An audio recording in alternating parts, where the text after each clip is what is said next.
Hey everybody, Jason Burmis here, and we've got a fun one planned for you. We're live exclusively on the Rockfin, probably going to put a few pieces of this on YouTube, but that just speaks to where we are in society, that we can't have the hottest up and coming hip hop artist and rapper say what he wants on the program. We got to be a little bit careful in this COVID 1984 nightmare. And many of you will recognize him from his hit single that he put out on display, premiered, if you will. And I believe it was the Dallas City Council. I believe that was the format for the launch of what I think is not only going to be a single and a hot iTunes track, but probably an EP for the generations. His name is Alex Stein. He is primetime number 99. Mr. Stein, how are you, sir? You're muted now. Jason! I know. I don't know why I muted myself because I was yelling at my dog, but Jason, what an introduction! Nobody's done it like that! See, Jason, you're a true professional. A lot of these people out here know, a lot of these guys, they get the YouTube channel and they get the whatever and they get the webcam. They don't really do it. You do it right. Not only are you well spoken, not only is the setup right, you're just a real pro. And I'm not even trying to kiss your butt. I'm just saying, of all the introductions I've gotten, Jason, that's got to be numero uno. So I really appreciate that. And you're right, though. The Fauci Ouchie, I think is what that's called. I think Loza Alexander, I don't listen to a ton of his music. He has a song called The Fauci Ouchie or something like that now. Yes, no, it's just fine. I actually encourage it. I love it. I want to be. Haters gonna hate, biters gonna bite. We know where the true original is, and that's fine. Like I said, keep it gritty. Guys, if you haven't seen his show, I was first introduced to Mr. Stein via the Union of the Unwanted. And obviously that's one of those great forums where all of a sudden I can be put into the arena with somebody like Roger Stone and put him on the spot about John Bolton, or somebody like Greg Palast and say, hey, Greg, you used to do great work on election integrity and voter fraud. And all of a sudden it's a little weird what you're doing. But other times you get to meet somebody like Alex Stein. He was gracious enough to have me on his program. And just recently, I mean, you've been cracking at the Conspiracy Castle for a while. You've actually still got your YouTube channel, although as soon as you make traction, because everything is about selective enforcement, everything is about a check mark and a narrative, you were demonetized because all of a sudden you were on Blaze TV. You were covered by the mainstream media. You presented yourself in a manner that wasn't only humorous, but when you got into these interviews, very intelligent as well. So give us the kind of the speed of that journey, because you've been doing this about what, 2 years now? Yeah, it'll be 2 years in May. And so, dude, Jason, this has not been a pretty journey for me, honestly, because, like, I guess when I got into truth, probably like you know, not just 9/11 or with all truth, because I know I've had you on my show, you were waking up to a lot of this stuff early. But I guess when you become a broadcaster, when you're trying to make, content, really and truly, you can't wake everybody up. You know what I mean? Because there's just these are complex subjects where people really have to be invested with their time and energy in order to understand the levels to the conspiracies or the deception that we're living under. A lot of people don't want to wake up to that. And what I'm realizing now is just 2 years in, the only way to kind of even wake somebody up, Jason, is not hammering home like the mask is a bioweapon from China. You're going to die from the virus, because they know somebody that's got to fine. I'm not saying the fine. I'm just saying there's always going to be a counter thing. So when you hit them hard like that, you have to hit. What I'm saying, in just my short time, I've learned that you can't really be like forcive. You can't yell at people. You have to make them want to question it themselves. And the only way that I've noticed to be effective is when I first started like making shows. I'm like, oh, I'm going to wake people up, da da da da.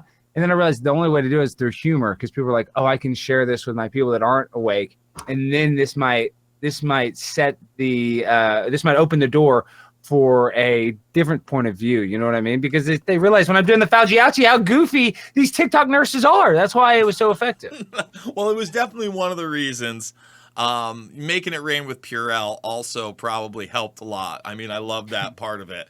But I think that it's important that you're speaking to the fact that you're reaching people through humor. So automatically someone has enjoyable endorphins. They associate that experience with something pleasant, and it's not something adversarial or negative right out of the gates.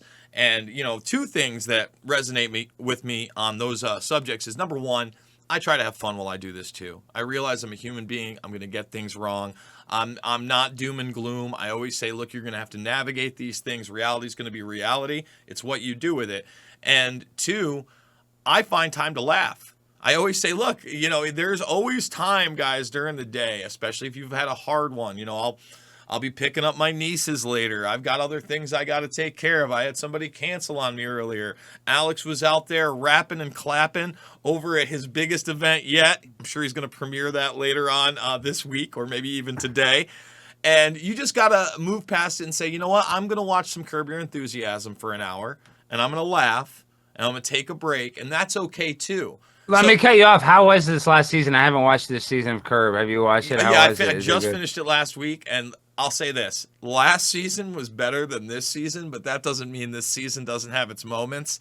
And I feel like Larry's kind of off the leash. He's seeing what he can get away with. I mean, it's always been absurd, and it's always been about one terrible person and his terrible surroundings and how everybody's a selfish piece of shit.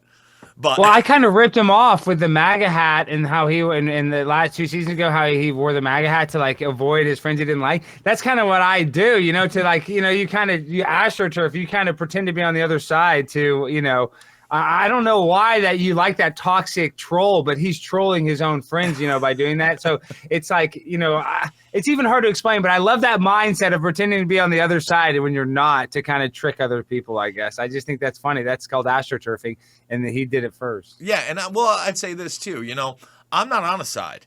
And I'm not either, really, but go ahead. I totally get it. But at the same time, there are going to be, everybody that got national media attention that episode because Trump took a small clip of Larry David from that episode where he was wearing the hat and he kind of like nods at the truckers and he gets the laugh. And, that was kind of it in reverse, right? Larry David. Yeah, he likes the hat. The hat makes you cool with that group. That's why you like to astroturf like that. It's funny. I mean, it's really brilliant. But then, you have the people that are ultra conservative. Like, I'll give you an instance. I don't want to ruin too much about the season, but kind of out of nowhere at the season finale, they have the quote-unquote transcriber whistleblower from the Ukraine Trump phone call featured in the episode. I gotta watch this season. Well, see, that's why it's good about the Trump hat, though. People think that's a Trump troll, but realize it's just Larry David showing the people that on the left are so absurd that he doesn't even want to associate with them. He would rather be even though he does associate with them, he'd rather not have to deal with them in social situations because they're so toxic. So I think there's kind of a lot of messaging in that. I mean, if you look at the subconscious messaging. You look at the entire series again, it's kind of like our most subversive and obvious thoughts that we might keep to ourselves on another level. Let me give you another example. I actually thought about doing this. I haven't done it yet, but one of my favorite episodes of that show, and sorry if it's a Larry David review right now with Alex Stein. But it is. I love Curb Your Enthusiasm because I'm about to tell you the first time my mind was blown by Curb Your Enthusiasm. Go ahead. Was the Crazy Eyes Killa episode.